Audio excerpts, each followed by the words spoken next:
Hi everyone. In this video I will be demonstrating an application of multivariate multi-level modeling using IBM SPSS version 28.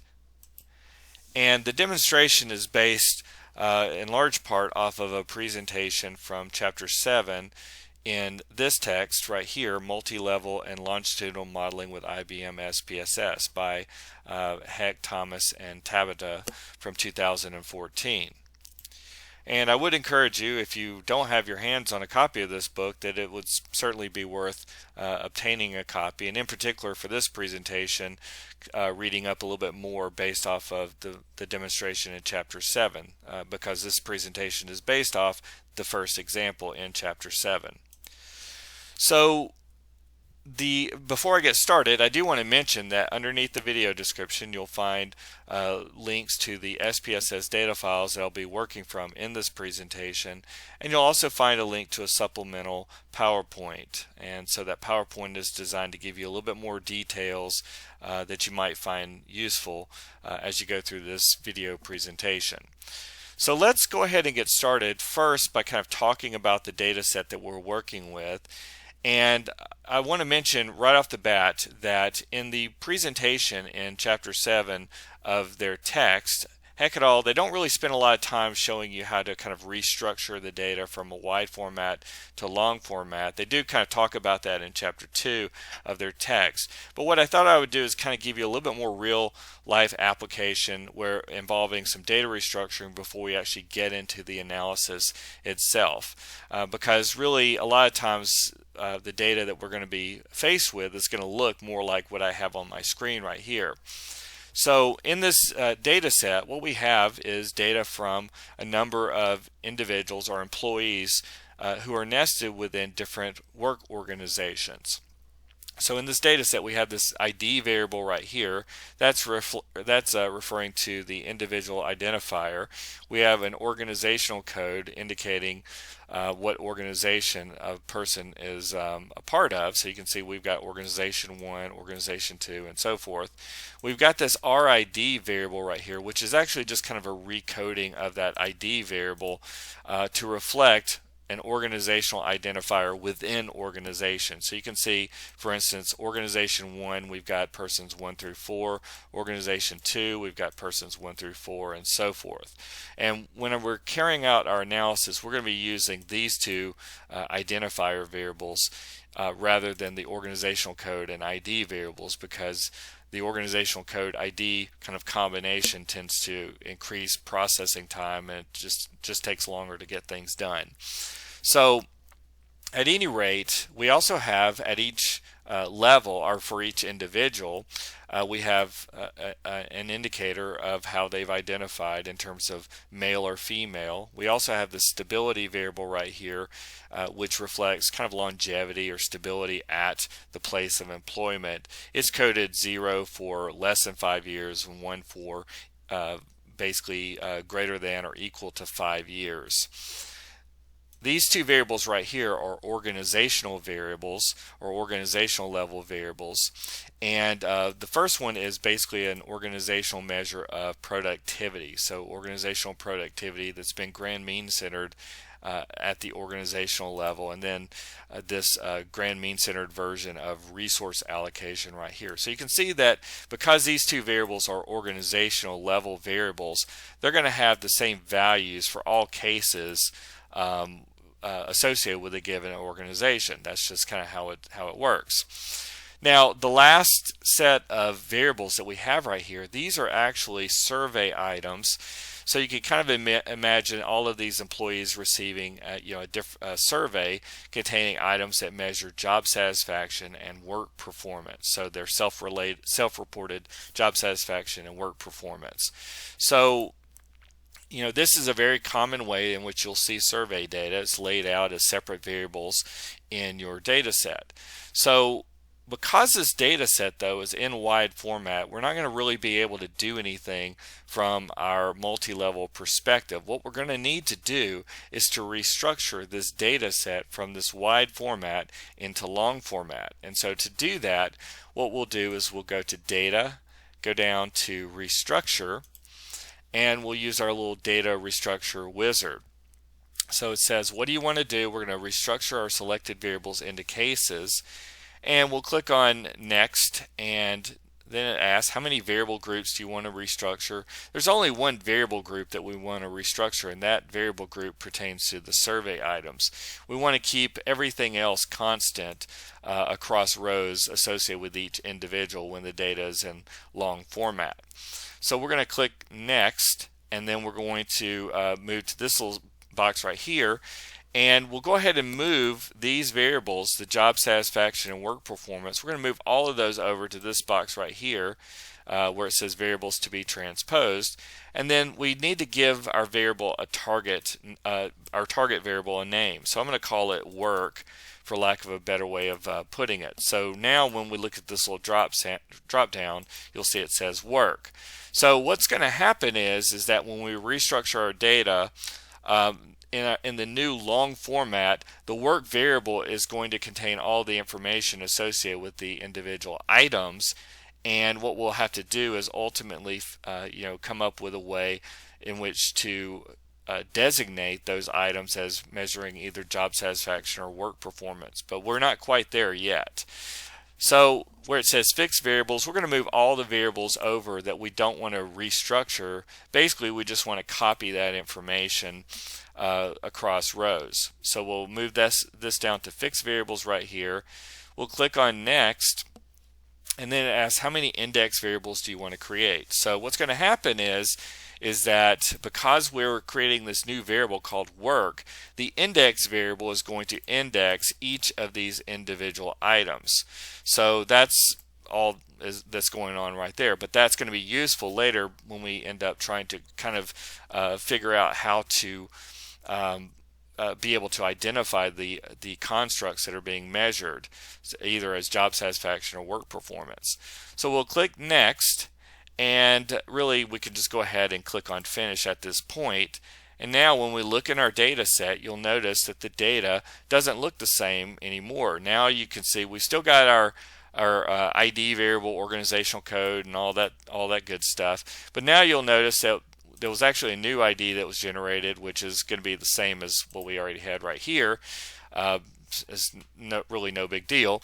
Over here you can see that we've got our index variable that's been created and this work variable that has been created. So in this long format, you'll notice that we've got really the first person in our data set, who also happens to be in the first organization.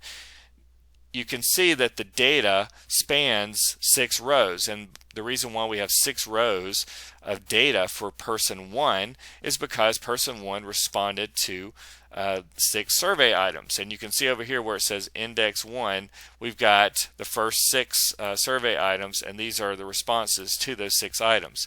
When you look at person 2, again also in the organization, the first organization, again you can see over here that we've got items 1 through 6, and we've got the responses to those items. And you'll notice that within organization, these organizational level measures are constant. And you can see that across many rows, because really the first sets of individuals in our data set are associated with the first organization. Okay, so once you've got your data in long format, you'll definitely want to make sure to save it. So I'm going to go ahead and save it. Actually, I'll just kind of save it over what I already had before. So I'll just kind of save it there and click yes. And so now that data set has been saved. And so now I can carry out my analyses. Or actually, there was one other thing that I need to do before I actually carry out my analyses, and that is to create an indicator variable, basically one that indicates which constructs I'll be working, which constructs I'm measuring over here with my work variable. So to do this, what I'm going to do is to go to transform and click on recode into different variables. And I'm going to move this index variable over to this box, and I have to basically give it a name. So I'm going to call this assess job. So I'm just going to kind of keep it consistent with the presentation in that text. I'll press change, and then I'm going to click on old and new values. So remember that the first three items in our data set were set up to measure job satisfaction. So I'm going to basically, for items 1 through 3, I'm going to start off, I'll just say old value, give it a 1, and a new value, I'm going to give it a 0. So I'm going to give the items that are measuring job satisfaction, I'm going to code those 0, and then the items that are measuring work performance, I'm going to code those as 1. So I'll go ahead and click add right here. I can type 2 and then 0 right here, and then 3 and a 0 right here. So those are the first 3 items that are measuring job satisfaction, and then I'll type 4 and for the index variable, and then I'll type 1, and then I'll say 5, and then over here I'll type 1 again, and then 6, and then 1 right here again. So I'll click on add. So you can see I've got 1 through 3 is coded 0, 4 through 6 are coded 1. So now when I press OK, I now have in my data set a new variable called assess job, and you can see that for items 1 through 3, they're all coded 0, and then for 4, 5, and 6, you can see they're all coded 1 right there, and you'll definitely want to kind of save that as well.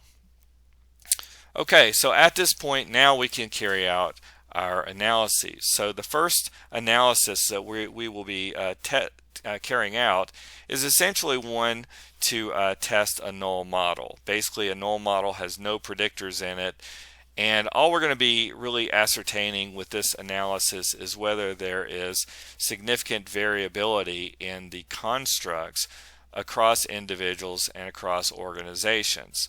So to accomplish this, we will go to Analyze, we'll go down to Mixed Models, and then click on Linear right here.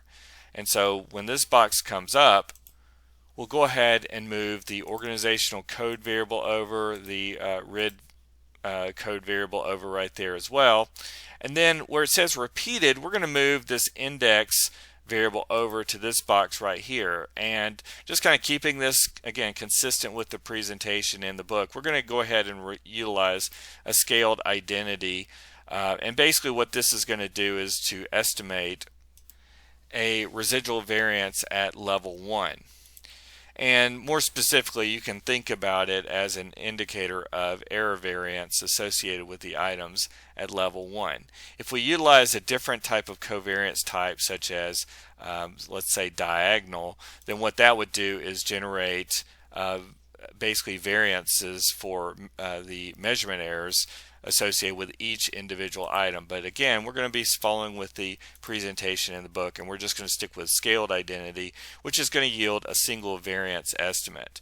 So next we'll click on Continue, and we're going to move our dependent variable over to the dependent variable box.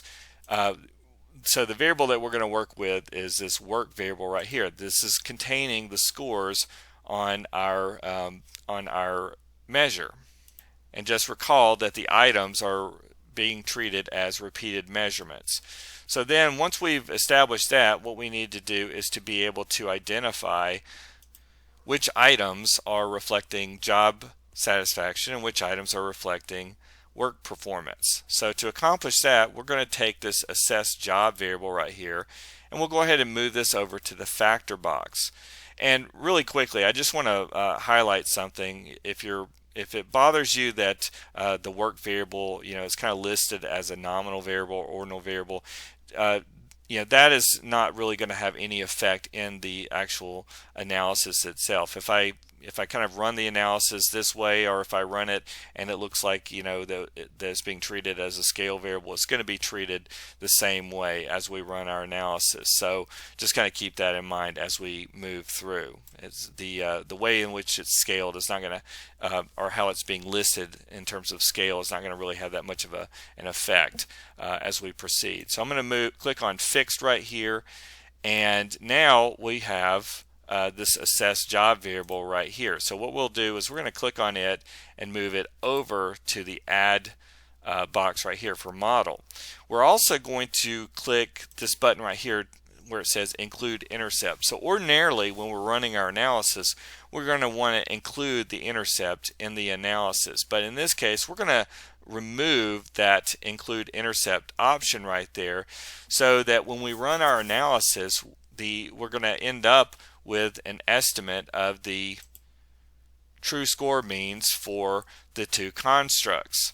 So next we'll click on continue, and then we're going to go under the random button right here.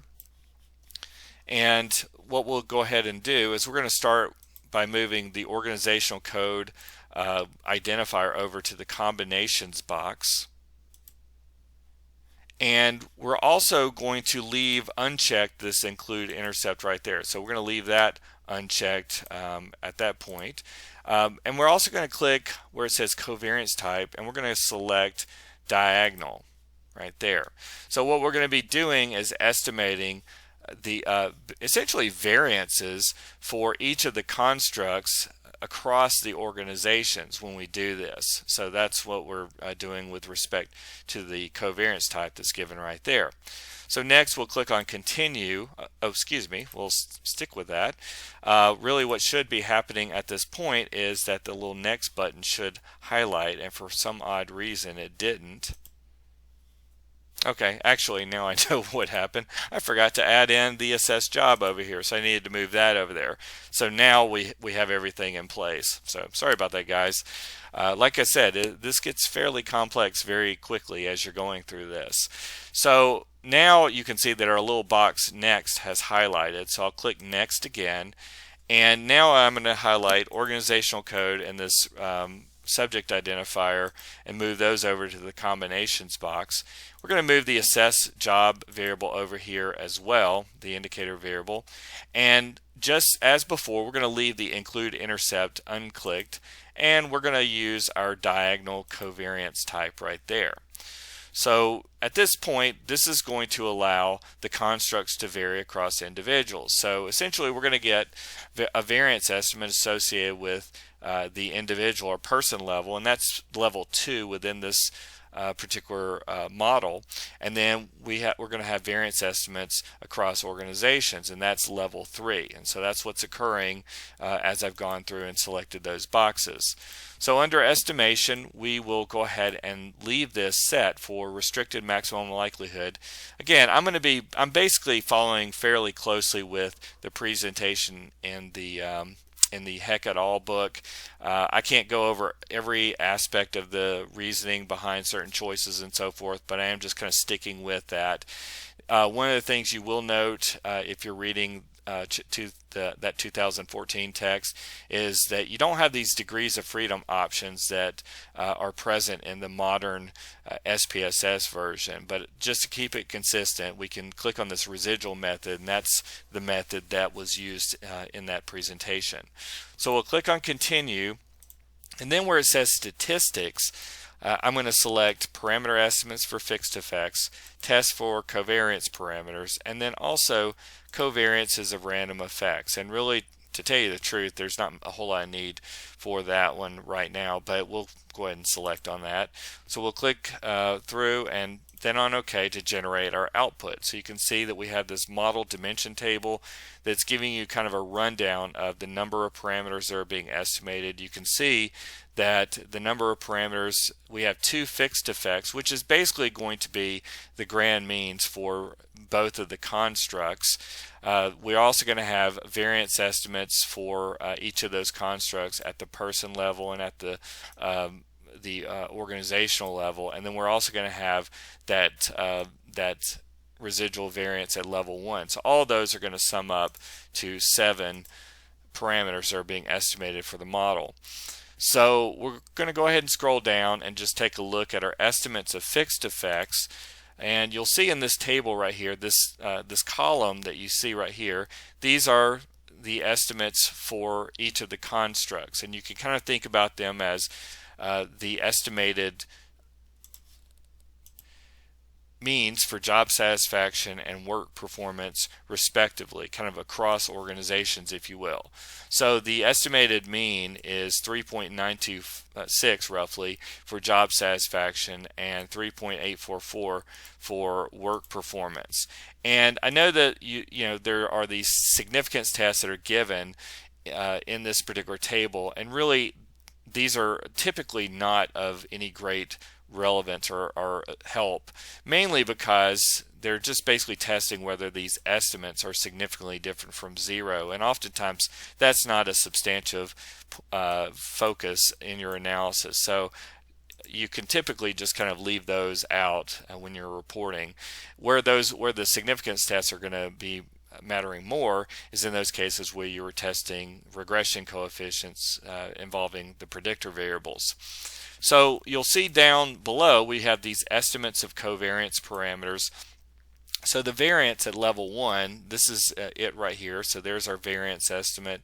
You can see then that at level 2, the variance estimate associated with the job satisfaction variable, if you will, is 0.335764. And the reason why I know this, by the way, that I'm referring to job satisfaction, is because it was coded 0,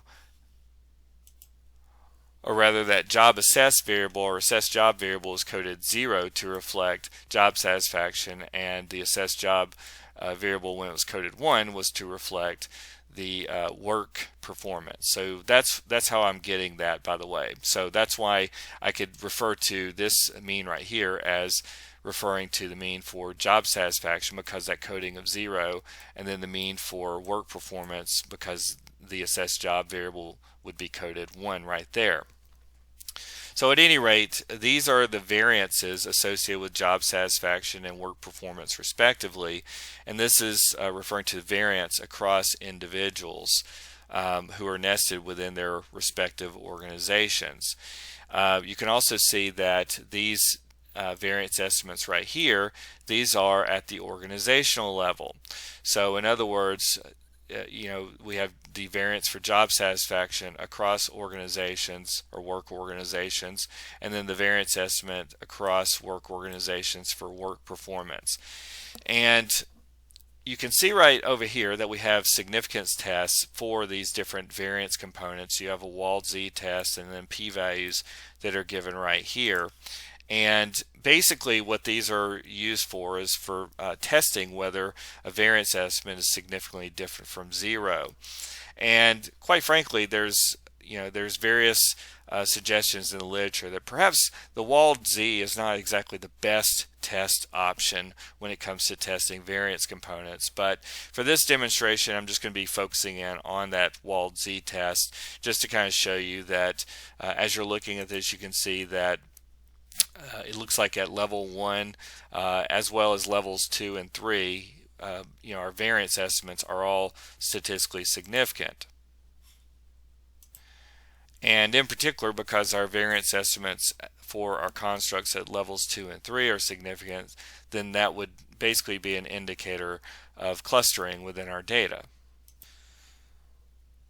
Okay, so one other null model that kind of shows up as you're going through the presentation in that chapter 7 that I was talking about is one where essentially they, at level 1, they utilized a diagonal covariance matrix for the residuals, basically allowing you to estimate the variances or error variances or measurement errors associated with each of the items associated with the survey. So instead of having a single parameter, there'll be 6 parameters that'll be estimated with respect to error variance, if you will. And then also allowing not only estimation of variances in the constructs across persons and organizations, but also allowing for covariances to be estimated. But in that presentation, they also utilized kind of a correlation metric to capture that the relationship between constructs across individuals and also work organizations. So again, I'm just going to kind of walk you through the steps. There's a lot of discussion that could be had with respect to strategy, but quite frankly, it's not really doable in a manageable amount of time. And plus, as we get more complicated, it's just a lot easier to make mistakes. So I'm trying to keep this reasonably simple for you at this time. So we're going to go back in, and actually, let me kind of click out of this for a second here, because I need to get, first off, I'm going to go to Mixed Models, Linear, and we're going to set this repeated covariance type, we're going to set it for diagonal. So I'm going to click on that, and again, this is going to generate estimates of error variances associated with each item in the survey. So we'll click on continue, and then we'll go to random right here, and right up here for covariance type we will click not on unstructured, but we'll click on unstructured correlation metric right there, and we'll do the same thing right here.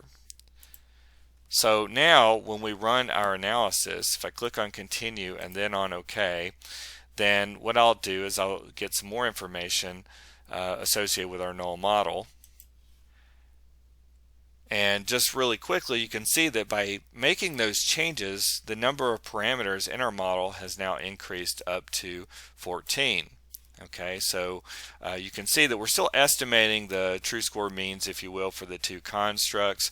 We still, we have the variance estimates for the two constructs at the school level, and also not school level, the organizational level, and at the person level. But then there's also the addition of an estimated correlation between the two constructs as well. And so that's why these have increased from 2 to 3 right there. And then previously, the estimate, or the estimated variance at level 1, there was only one parameter that was estimated, and now we're estimating 6 parameters. So when we scroll down, you can see that we still have our table containing our estimated means for our two constructs. So there's the mean that's being estimated for our job satisfaction variable, and the mean that's estimated for the work performance variable. And then you can see down here that we have our estimates of error variances associated with each of the items. So all of these are the error variances associated with the items, and you'll notice it's referencing index 1, index 2, index 3. These are the first 3 items in that work survey, and those were measuring the job satisfaction, and then the remaining 3 were measuring work performance right there. So you can see all of those are statistically significant.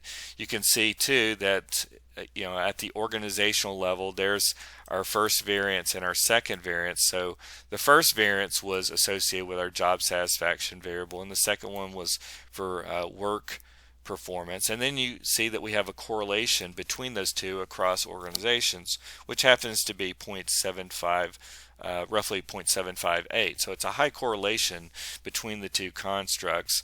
And then at the individual level, you can see our variance estimates here as well for the two constructs, and then a correlation of about 0.943, which is quite substantial in our analysis here. But that's what the original authors found, and we're just going to continue on with this presentation with that recognition of how highly those variables are intercorrelated.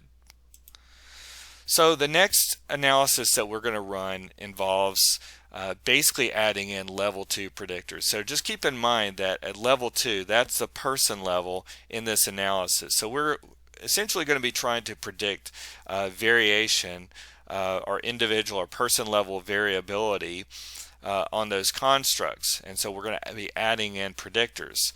So the predictors we're going to add in include the gender identification variable and also the work stability variable. So to accomplish that, we'll click on Analyze, go back to Mixed Models and Linear. We'll leave everything as is, and we'll click on Continue. And now what we'll do is we'll move the female variable over, as well as the stability variable right here, to the covariates box, and we'll click on Fixed up here. So now what we're going to be doing is essentially capturing kind of an interaction, if you will, between the female and stability variables and the assessed job variable. So to do this, we're going to leave this set for factorial, and we'll highlight assessed job and female, and we'll click on Add, and then we'll also do assessed job and stability and click Add right there. And now one of the important things to keep in mind is that there's no value added, and leaving these two variables in there, it's just going to muck things up, and we actually don't want to include them. It's just, this is how we're going to capture the predictive relationship between these two variables and and the two constructs, because the assess job is just basically identifying which constructs that we're working with. So we're going to leave that set right there, and we'll click on continue, and we'll go ahead and click on OK to generate our output. Okay, so now you'll see that we've added some more parameters to our model, so we're up to 18 parameters that are being estimated. I'm going to go ahead and scroll down, and we'll take a look at our estimates of fixed effects. Okay, so looking at this, and by the way, in the PowerPoint that I was referencing earlier, I do spend a little bit more time kind of trying to flesh out the meaning of these things, so be sure again to check out that PowerPoint. But you can see right here we have, again, these are essentially adjusted means for job satisfaction and work performance respectively. These are adjusted for the predictors in the model. And you can see that we've got, for female, with respect to the job satisfaction variable, we have this negative coefficient right here, but there's no statistical significance. Just kind of keep in mind that had it been significant, given the coding where males were coded 0 and females were coded 1, that would have indicated that females were lower in job satisfaction. But again, there's no significance with respect to the female predictor. In terms of the work performance variable right here, here's our coefficient, and you can see that there's no predictive relationship as well. So essentially gender identification does not seem to be predicting either job satisfaction or work performance for our employees in our sample. Then with respect to the stability variable right here, you can see that in terms of predicting our job satisfaction variable, you can see that we have a positive regression slope, and it would be significant at the conventional 0.05 level.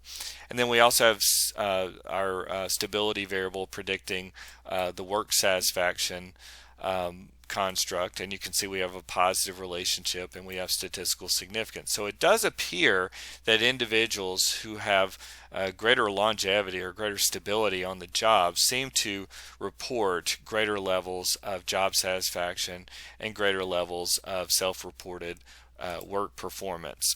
When we scroll down a little bit further, you can see that basically all those variance estimates that we had before are still, the numbers will have changed obviously, but they're still given as before, and you can see that with the Wald-Z tests, all of those are still statistically significant. Okay, for our final demonstration, we'll go ahead and add in those organizational level predictors. So I'm going to go back and click back through mixed models and linear right here, and click through continue, as you can see right there. And we're going to now add in the organizational productivity variable and the resource allocation variable. Both of those were grand mean centered, by the way, but we're going to add those into our analysis.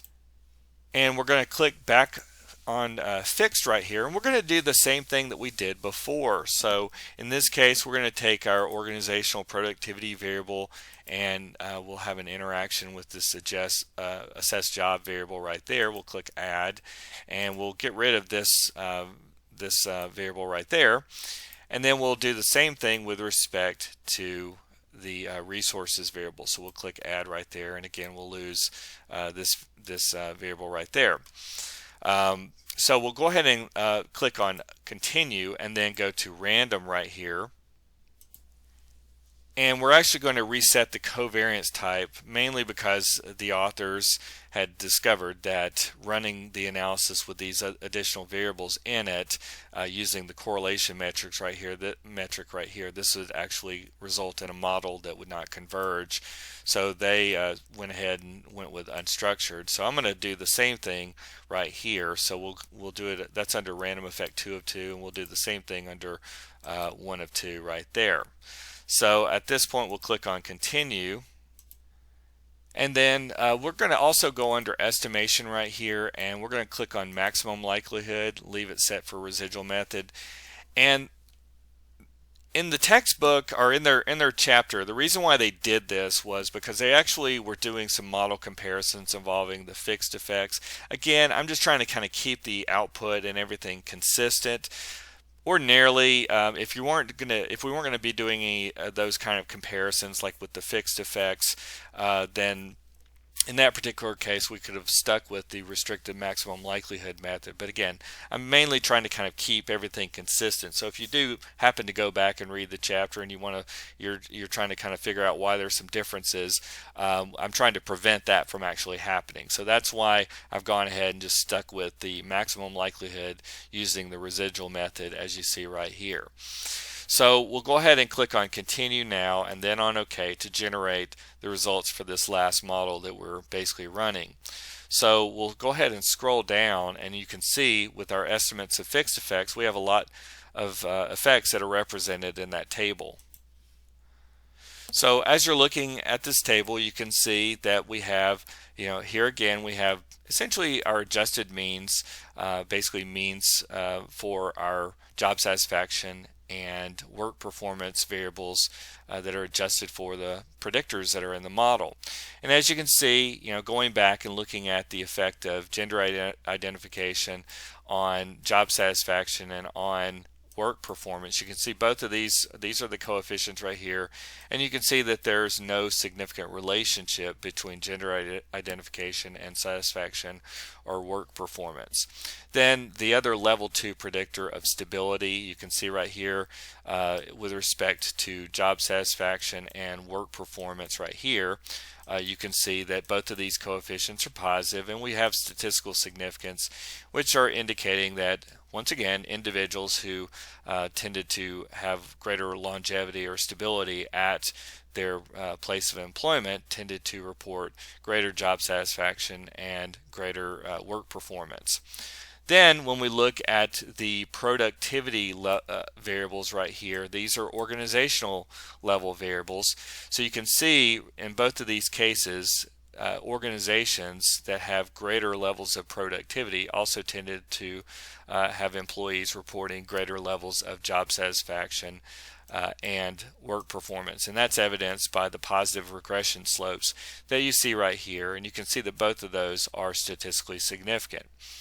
Then with respect to the resource allocation variable, in terms of job satisfaction right here, you can see we have a positive regression slope, basically indicating that organizations that have greater amounts of resource allocation to employees had employees that tended to report greater levels of job satisfaction. You can see that coefficient indicates statistical significance, or we have a p-value that's indicating statistical significance for that predictor. But with respect to the work performance variable right here, even though we have a positive coefficient, the resources variable is not a significant predictor of the work performance variable that you see in the estimates of fixed effects.